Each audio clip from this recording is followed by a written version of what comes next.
வணக்கம். நான் ஜஸ்டிஸ். இன்னைக்கு நம்ம வீடியோட கன்டென்ட் என்னன்னா, கொஞ்சம் சென்சிட்டிவான கன்டென்ட் தான். அ என்ன சொல்ல வரேன்னா, இந்த பியு ஃபோம், பாலியூரத்தீன் ஃபோம் யூஸ் பண்ணா அ கேன்சர் வருமா? அப்படிங்கிறத பத்தி என்னன்னாங்க ஒரு 10 இயர்ஸாவே நெறைய பேர் கேட்பாங்க எங்களுக்கு லேட்டெக்ஸ் ஃபோம் பத்தி கேட்கும்போது, இது ஏதாவது டாக்ஸிக் கெமிக்கல் இருக்கா? கெமிக்கல் எத்தன பெர்சன்ட் இருக்கு? ஆ உண்மையிலே எவ்வளோ பெர்சன்ட் கெமிக்கல் யூஸ் பண்றீங்க? என்ன கெமிக்கல் யூஸ் பண்றீங்க? இந்த மாரி நெறைய கேட்பாங்க. அப்போ ஒரு சிலர் வந்து அ அந்த ரிசர்ச் பண்றவங்க இருப்பாங்க. சயின்டிஸ்ட்லாம் இருப்பாங்க. அவங்க கேட்கும்பொழுது நாங்க ஓப்பனா எல்லாமே சொல்லுவோம். இது இது பண்றோம் சார். இப்படி இருக்கு அப்படிங்கும்போது, அவங்க ரிசர்ச் பண்ணிட்டு, சரி ஓகே. அ அந்த அளவுக்கு ஒண்ணும் டேஞ்சர் இல்ல. ஒண்ணுமே பிரச்சனை இல்ல. அப்படிம்பாங்க. அப்ப நாங்க சொல்லுவோம் 3 டைம் நாங்க தண்ணீல வாஷ் பண்றோம் சார். வாஷிங் ப்ராசஸ் இருக்கிறதுனால, இது வந்து 100% நேச்சுரல் லேட்டெக்ஸ் வெறும் ரப்பர் அப்படின்னு சொல்றோம். ரப்பர் ப்ராடக்ட் வந்து மோஸ்ட்லி எல்லா பக்கமுமே இருக்கு. ஃப்ளெக்சிபிளா ஒரு மெட்டீரியல் வேணும் அப்படின்னா, ரப்பர் ப்ராடக்ட் யூஸ் பண்றாங்க. லேட்டெக்ஸ் ஃபோம் வந்து 60 வருஷமா நாங்களே பண்ணிட்டு இருக்கோம். அதனால ஒண்ணும் பிரச்சனை இல்ல சார் இதுவரைக்கும் அப்படின்னு சொல்லி, ஆஸ்துமா பேஷண்ட்டு நெறைய பேர்த்துக்கு வந்து நம்ம குடுத்துருக்கோம். ஆஸ்துமா பேஷண்ட்டுக்கு மட்டும் குடுக்கும் பொழுது 1 நாள், 2 நாள் ஹால்ல ஓப்பன் பண்ணி போட்டு, அப்புறம் பெட்ரூம்ல யூஸ் பண்ண குடுங்கன்னு சொல்லுவோம்.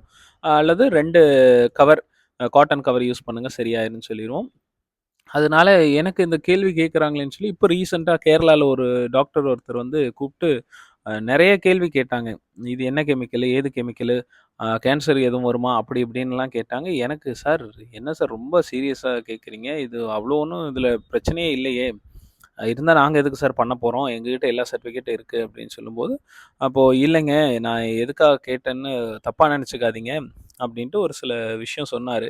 எனக்கும் அதுக்கப்புறம் தான் ரொம்ப இத பத்தி யோசனையா இருந்தது. இப்போ வரைக்கும் யோசனையா தான் இருக்கு. இப்ப நான் ஒரு சில கேள்விகளும், பதில்களும் நான் உங்களுக்கே விட்டுர்றேன். ஏன்னா நம்ம இது ரொம்ப சென்சிட்டிவான கன்டென்ட்டு. அ என்னன்னா, அ கேன்சர் பேஷண்ட் அ பாலியூரத்தீன் ஃபோம், பியூ ஃபோம் இந்த ஸ்பாஞ்ச் இருக்கு பாருங்க. மெமரி ஃபோம் அது இது. இந்த மாதிரி ஸ்பாஞ்ச் கன்டென்ட் அந்த மாதிரி ரா மெட்டீரியல் மேட்ரஸ்ல மோஸ்ட்லி அதுதான் ஸ்பாஞ்ச் தான் இருக்கு. ஏன்னா நீங்க எந்த மேட்ரஸ் வாங்குனாலும் டாப் லேயர்ங்கிறது ஸ்பாஞ்ச் தான். அந்த பாலியூரத்தீன் ஃபோம் நம்ம வந்து இந்த கேரி பேக்குன்னு சொல்லுவோம்லங்க. One use paper, plastic papers இது எல்லாம் இதுவும் ஃபோமு இது எல்லாமே பாலியூரத்தீன் அந்த கெமிக்கல் ப்ராடக்ட் தான். பெட்ரோலியம் ப்ராடக்ட் தான். அப்போ இந்த ப்ராடக்ட் வந்து 1985ல இந்தியால ஃபர்ஸ்ட்டு வருது. 85 அப்போ வந்து எதுவும் தெரியல. ஆனால் இந்த ஒரு 10 வருஷத்துல 2010லேருந்து 2025க்குள்ள இந்த 10, 15 வருஷத்துல பார்த்தீங்கன்னா, பியூஎஃப்எம் நெறைய பக்கம் இருக்குங்க. அதாவது ஆல் ஓவர் வேர்ல்டு பியூஎஃப்எம் தான். பியூஎஃப்எம் இல்லாம இல்ல. அப்போ இந்த பியூஎஃப்எம் புரொடக்ஷன்ல இருக்கிறவங்களுக்கு இப்போ எப்படி